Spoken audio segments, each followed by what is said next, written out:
Une centrale nucléaire est une usine destinée à la production de l'électricité à partir d'une réaction appelée la fission nucléaire.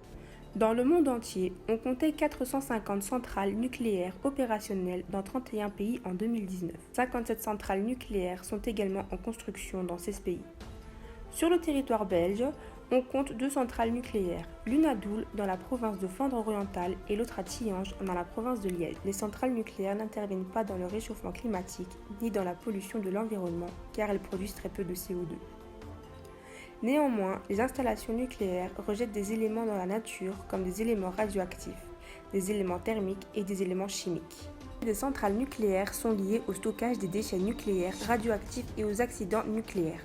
Actuellement, on ne sait pas comment recycler les déchets radioactifs des centrales nucléaires, on ne peut que les stocker.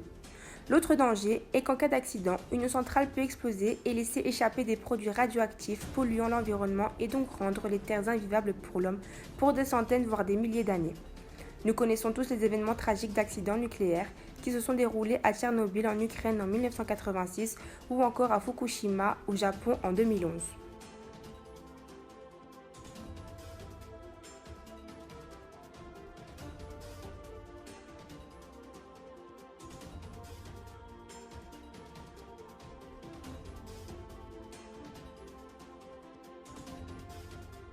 Les déchets que rejettent les centrales nucléaires sont multiples et sont estimés à plus de 200 tonnes par an.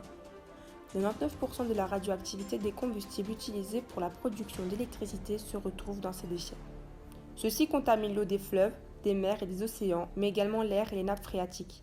De plus, l'eau utilisée par les centrales provient de la mer ou des rivières se situant à proximité de ces sites. Selon les estimations, 98% de l'eau utilisée est restituée, mais de moins bonne qualité, ce qui engendre de la pollution. Ainsi, des denrées alimentaires sont contaminées, l'impact est visible sur les milieux marins et la nature, mais aussi sur les populations par les formations des cancers, des malformations chez les enfants à naître et bien d'autres.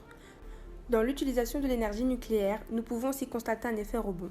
L'effet rebond étant défini comme l'augmentation de consommation liée à la réduction des limites à l'utilisation d'une technologie, nous pouvons donc conclure que l'utilisation massive des technologies qui nécessitent aussi de l'électricité entraîne une grande consommation d'électricité et donc une forte production d'électricité par les centrales nucléaires.